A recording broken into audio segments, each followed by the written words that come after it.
जय हिंद सभी को। सरकारी एग्ज़ाम्स के लिए कितना ज़रूरी है करंट अफेयर्स, ये किसी से भी छिपी नहीं है।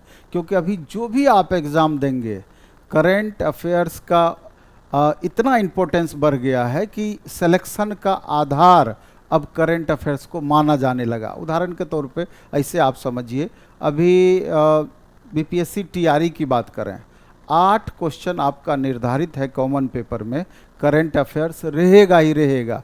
अगर यही पैटर्न आपका कंटिन्यू रहा तो अगर किसी भी तरीके से पैटर्न में बदलाव होगा तो ये संख्या में भारी बढ़ोतरी हो सकती है, 20 से 25 क्वेश्चन तक भी जा सकता है, लेकिन अभी तक 8 है। अभी आप देखिए रेलवे का एग्ज़ाम चल रहा है, रेलवे ग्रुप डी का, आप देखेंगे करंट अफेयर्स 20 क्वेश्चन में 10 क्वेश्चन बच्चे नहीं बना पा रहे हैं। ये स्थिति है, इतना करंट अफेयर्स के लेवल को अपग्रेड किया गया है। अगर बात करें बीपीएससी प्रशासनिक की तो 20 से 25 क्वेश्चन वहाँ करंट अफेयर्स का आता है। आप एसएससी की बात करें, अन्य एग्जाम्स की बात करें, बिहार दरोगा, बिहार पुलिस, हर जगह करंट अफेयर्स का अपना महत्व है। और जनरली क्या होता है कि एग्ज़ाम से 20 दिन पहले, 1 महीना पहले आप करंट अफेयर्स को पूरा 6 महीने से साल भर के करंट अफेयर्स को बाप बाप करके एकदम देखते रहते हैं, पलटते रहते हैं, रिवीजन करते रहते हैं। जबकि करंट अफेयर्स रेगुलरिटी का चीज़ है। अगर आप उसका एक करंट अफेयर्स का अलग कॉपी बना लेते हैं, अब पुरस्कार ही है, पुरस्कार में आप देखेंगे कि इस साल का किसको मिला, फिर इसके पिछले साल का भी आपको पूछ देता है, उसमें भी आपको पहला भी पूछ देगा, पहला किसको मिला था। स्टैटिक करंट दोनों बहुत जगह पर आपका मिलता जुलता हुआ दिखाई देता है।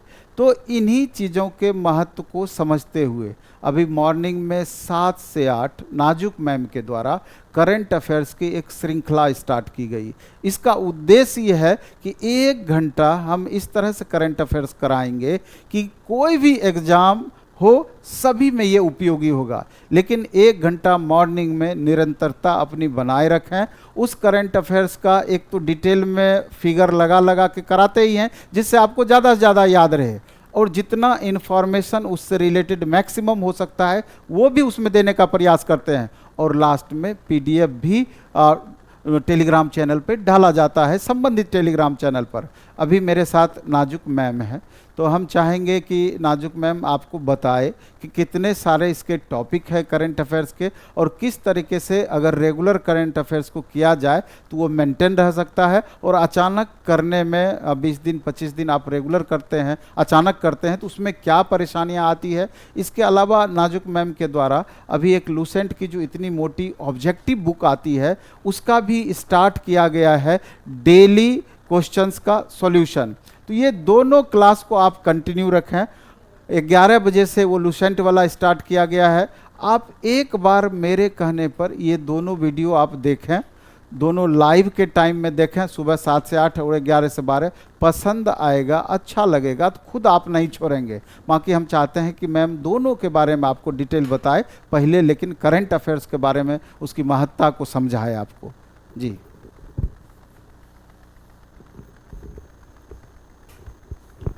बहुत बहुत धन्यवाद सर। तो सर अभी हमसे बोल रहे थे कि टीआरई, जैसे कि टीआरई 1, टीआरई 2, टीआरई 3 में जो खास करके जो करंट अफेयर्स पूछे गए हैं, मैम एक बार उसके टॉपिक को एनालिसिस करिए। तो हमने उसके टॉपिक को भी अभी बताएंगे कि किस किस टॉपिक से लगातार टीआरई 1, टीआरई 2, टीआरई 3 में क्वेश्चंस पूछे गए हैं। सबसे पहले तो ये बताने का प्रयास करेंगे, क्योंकि आगामी दिनों में टीआरई की वैकेंसीज आने वाली है, जिसका एग्ज़ाम भी बहुत कम समय में आपको लिया जाएगा।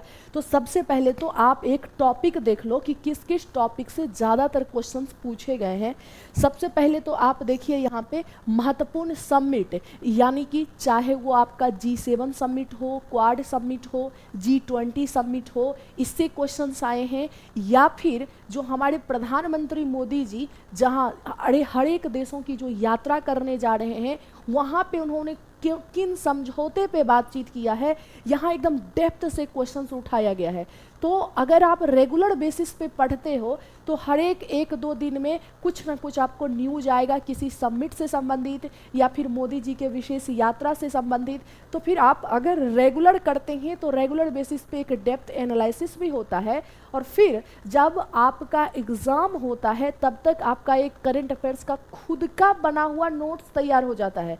और खुद का बना हुआ अगर आप नोट्स पढ़ के एग्ज़ाम देने जाइएगा तो उसका बेनिफिट आपको ज़्यादा होता है। और फिर एग्ज़ाम के 10 दिन पहले आप अगर अपने नोट्स को पूरा रिवाइज करते हैं या फिर अगर 10 दिन पहले कोई मैगजीन भी पढ़ते हैं तो आपको ऐसा लगता है कि हमने इसमें मैक्सिमम चीज़ें पढ़ रखा है, तो आसान करने मतलब कि याद करने में आसानी होता है। यही रेगुलर करंट अफेयर्स का जो है एक खासियत है। दूसरा देखो यहाँ पे राष्ट्रीय एवं अंतर्राष्ट्रीय पुरस्कार, जैसे कि आप अगर बात करते हो लॉर्ड्स पुरस्कार या फिर आप फिल्म से संबंधित जो ऑस्कर पुरस्कार होते हैं, यहाँ से क्वेश्चंस देखने को मिला। महत्वपूर्ण रिपोर्ट्स यानी जैसे नीति आयोग का जो रिपोर्ट तैयार होता है या फिर फोर्ब्स रिपोर्ट से क्वेश्चंस आपके देखने को मिले। इसरो द्वारा अभी जैसे देखिए ग्रुप डी के जो एग्जाम हो रहे हैं उसमें चंद्रयान से संबंधित, चंद्रयान मिशन से संबंधित क्वेश्चंस आए हैं। आदित्य L1 से संबंधित, ठीक है, आदित्य L1 से संबंधित क्वेश्चंस हैं।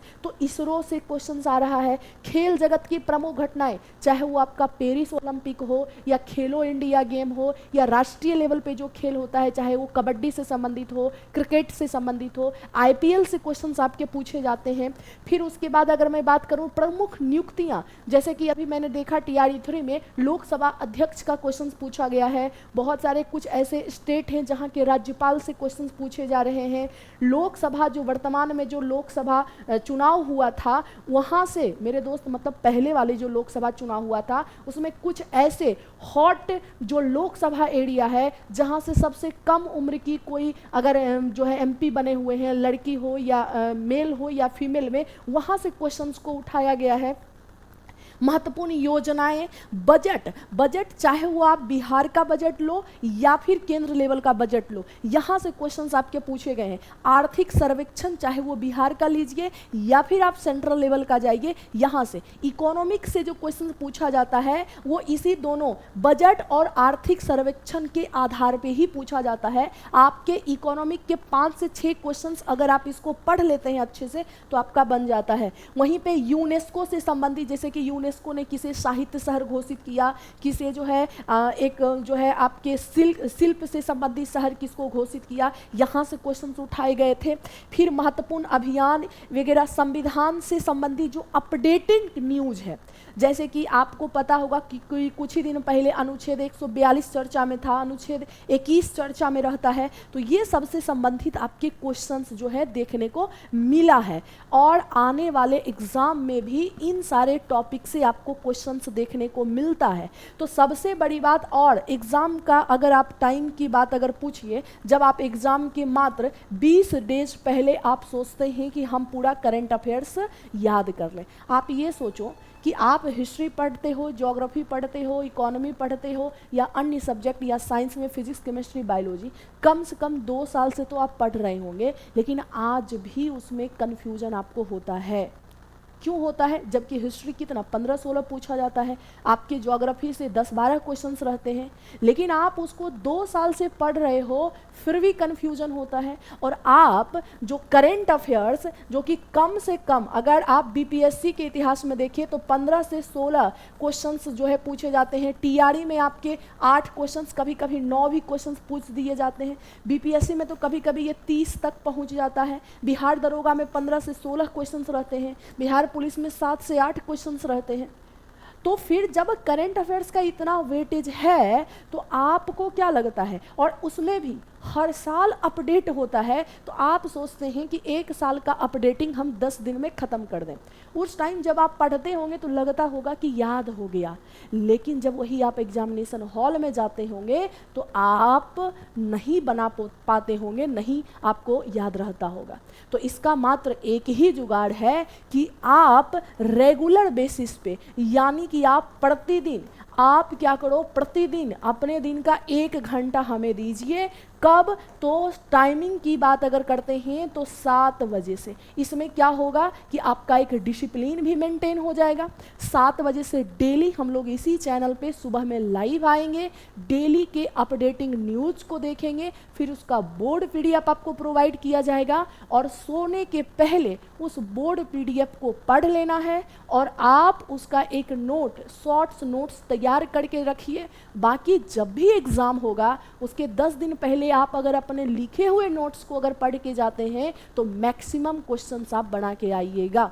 सबसे पहली बात तो आप इस सेशन से ज़रूर जुड़िए, जुड़ के देखिए। डेप्थ एनालिसिस के साथ बहुत अच्छे क्वेश्चंस के साथ हम लोग आते हैं, पहली बात है। दूसरा जो हमारा एक आपका लूसेंट वाला ऑब्जेक्टिव वाला जो बुक है आपका लूसेंट, बहुत बच्चे बोल रहे थे कि मैम लूसेंट का जो ऑब्जेक्टिव बुक है, यानी कि ऑब्जेक्टिव जो बुक है इसको आप लोग करवा दीजिए, ठीक है, इसको करवा दीजिए। तो अभी हमने इसको स्टार्ट किया है 11:15 में, लगभग 11 बजे ये स्टार्ट हो जाती है और सिर्फ टीआरई के बच्चों को देखते हुए या फिर अन्य एग्जाम में जो सबसे ज़्यादा क्वेश्चंस रहते हैं वो मॉडर्न हिस्ट्रीज रहते हैं और मॉडर्न हिस्ट्रीज में भी अगर देखा जाए तो नेशनल मूवमेंट से सबसे ज़्यादा क्वेश्चंस आते हैं। तो हम लोग नेशनल मूवमेंट से ही चीज़ों को स्टार्ट किए हैं। 50 क्वेश्चंस डेली डेप्थ एनालिसिस के साथ टॉपिक वाइज चीज़ों को हम लोग करवाने का प्रयास कर रहे हैं।